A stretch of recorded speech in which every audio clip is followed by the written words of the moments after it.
Quite often people will sow the Swede direct into the bed and then as they germinate thin them out.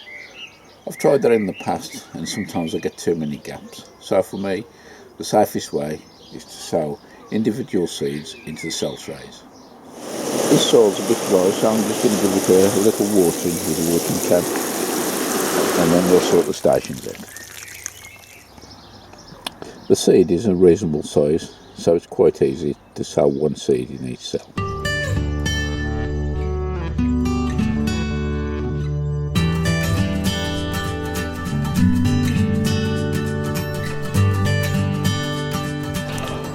Well, we've got about 4 weeks with no rain. You want to do a job outside and then it rains for 2 days continuous. I ain't complaining anyway. I want to start filling the Vegepod now with media soil and that. So starting off, this works on the capillary wicking system, and these apertures here, they recommend filling this area with perlite up to just above the level of this, so no black is actually showing, and then add a mixture of soil and a bit of fertiliser and that. I'm going to do a little addition. I've got some strips of capillary matting, so I'm going to add those in there with the perlite in and leave these up in the air, so that will actually suck more water up, and I'll be doing that for the 6 channels.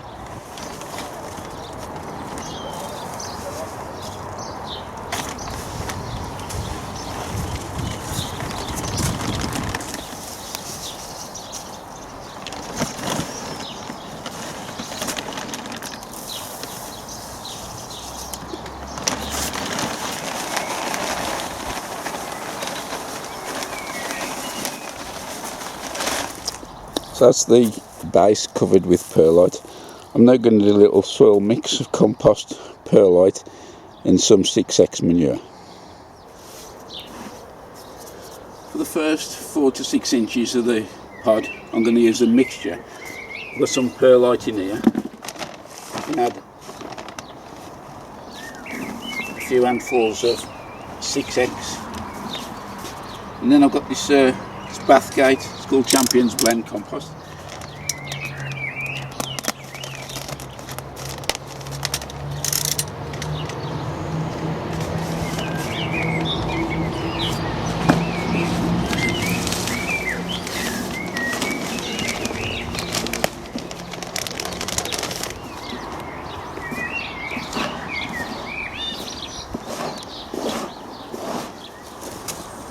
I'm just going to put some of this mix into both the base first, see how high it comes up.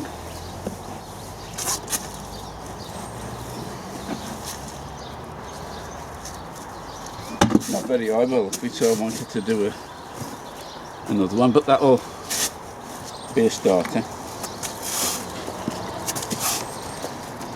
Find my little capillary tails, pull them up.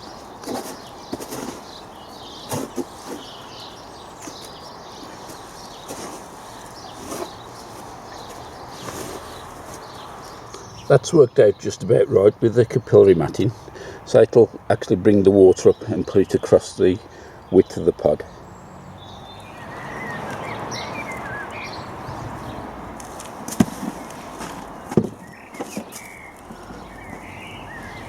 Remember to give the soil a firming down, because it will sink once you get some bit of water into it and over.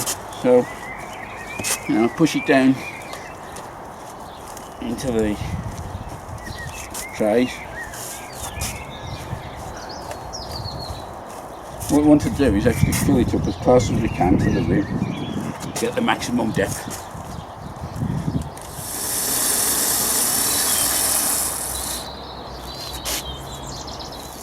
I'm just going to give a couple of cans of water to settle the compost down.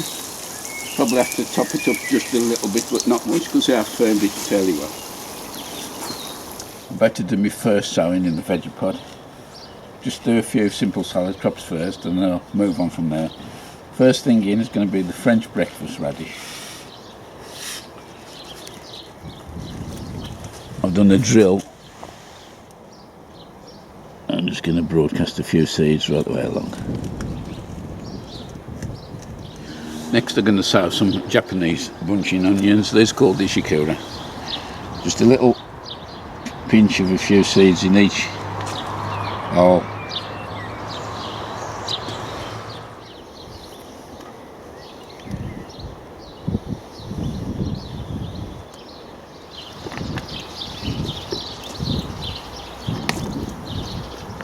The weather the last few days has been a bit on and off. It's had rain, which really I'm not complaining about. Stuff's really coming up well now. So these are the first early potatoes. So here's some onions. They're all the ones from seed. So today I've just had an hour or two in this greenhouse trying to clear it out, create a bit of space. Some stuff in here, but what I'm going to do now, there's a couple of potting on jobs desperate. One of them's me for the Giant Sunflower Challenge of 2020 from Nick's Allotment Diary, and then again I've done my usual, forgot completely about the celery. They've been in there 4 weeks, so they're ready for pricking out into some cell trays. So I'm going to put the radio on, have a half an hour of sorting them out. I'll show you what else is in the greenhouse. These are the brown shallots. The ones I've sown in the Agriland plug trainers, and they really come out well. Very happy with them. These are my Dahlias that I've grown these from seed. Again, they should be able to stay in the pots until they get put into the ground. I will start feeding them now soon. Another set of sunflowers here. These are the ones Sunzilla, that's what they're called. 4 out of 6 come up. Zinnias, bit of a mixed bag regarding germination. And there's some more of my onions there, which again all them was from seed. Mixed bag in there, I think. This is just a general multi-purpose compost. I have added extra bit of perlite in just to open it up a little bit. I'm only looking to get 24 plants out of here. I hope I manage it. Normally I sell the packet completely, just take what I want then give the rest away, but for some reason this year I must have sown half a packet or less. Anyway, let's get planting it. I'm going to start doing the holes first, so it's easy just to pop the seedling straight in. I did pre-water the compost just to make it so that the holes do bind rather than keep collapsing. With these I'm going to plant them right the way down to the first leaf. Just pop a bit of soil around them. That's going right in there to the first seed leaf. And just repeat this till we fill the tray. So that's the first cell tray bricked out. There's 24 plants in there altogether, and I've got more than enough to do another tray, so I'm probably going to do. With the celery, I put them in these gravel trays. Got no drain holes in there, so for about 10mm, ½ inch of water or so, and they'll quite happily sit in there and suck the water up. Well, I didn't quite manage to get the full tray, too short, 22, but with the two combined I'm sure I'll get a nice set of plants at planting out time. I'm going to pot on the sunflowers now. These ones are the Titan. I started these off in little peat pots, and I could actually plant direct into the pot. This is probably a 6-inch pot, 150mm, 15cm. I've got no confidence really in these. I grew brassicas in them once and the roots never really come out and the pot never disintegrated, so I'm just going to peel quite a lot out to give the roots at least an escape route if they can't get out, and then I'm just going to pot on as normal. This is just a normal multi-purpose compost I've used. You can actually put the sunflower down a little bit deeper, but I tend to put them in there or thereabouts to come out the pot. Just settle the soil around there. That they'll stay in there now until it goes in the ground. But I've made sure to leave a good rim around the pot so it can give it a good soaking, because the last thing I want these to do is dry out. I potted 9 sunflowers up there's 3 still in the bath soaking. All the seeds I've got ready for germinating now underway. I've put them in the top shelf there. And so this little cheap greenhouse has paid dividends. What I've done, I've just pulled the cover down. You can see how far it is. So that's enclosed the top. Still got airflow coming up through underneath. Well, that'll give it a few extra degrees while I've got the greenhouse open, and hopefully that'll help them come on a bit quicker. If you saw my video from about 2 weeks ago, you may remember that I constructed an arch from willow branches, and at the base there I planted some sweet peas. I was watching a video this morning from Bill and Val's allotment, and Bill had actually got some peas. I think it was his granddad had actually used to grow the variety, and he'd managed to locate some more, and he planted them again. And that got me thinking, maybe I could do some of that up my willow arch. Well, I had a look in my seed box, and I found some of these peas called alderman. They grow 5 or 6 feet tall, so I thought that'd be ideal. I've got a 10 cell tray here, and I'm going to put 3 or 4 peas in each one, and hopefully when they germinate I can plant them or interplant them between the sweet peas and get a mixture of both. So thanks very much Bill and Val for that idea. If you haven't been across to Bill and Val's channel, go and have a look. So the link for their channel will be below. Right, I've got about 4 seeds in each one, roughly. Might be 5, might be 3 in some. That'll do. Fill it up with soil now, and hopefully these will come good. That drop of rain we had the last 2 or 3 days has certainly brought the plants up, but not only that, the weeds. Look, now you can see them gradually starting to poke their heads up.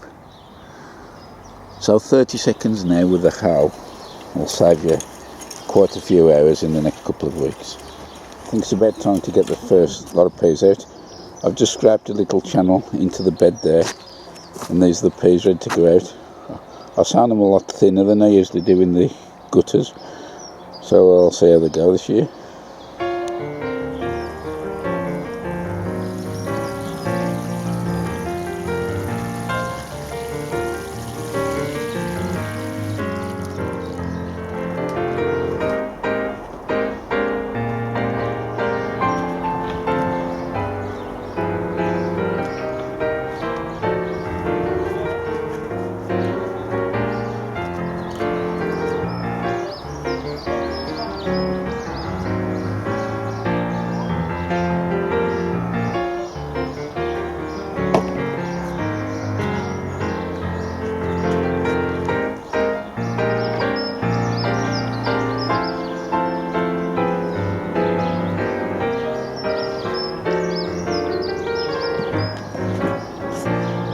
That's 2 rows in. I must admit I do prefer, I think, sowing them a little bit thicker than this, but I know Steve from Seaside Allotments sows is really thin and gets some good crops, so I thought I'd give it a go this year. I've just popped a little corrugated cloche over the top just to keep them a bit warm while they're settling into the new home. So almost the first week of May's gone and things are moving on at a rapid pace. Hopefully this week coming I'm going to be sowing with parsnips, and depending if some net arrives that I've ordered in Vitamesh, I may be putting my onions out. Where I've looked at the long-term forecast for I think it's the following week, and we may have some frost again, so I'll get the fleeces at the ready. So until the next one, stay safe out there. Bye for now.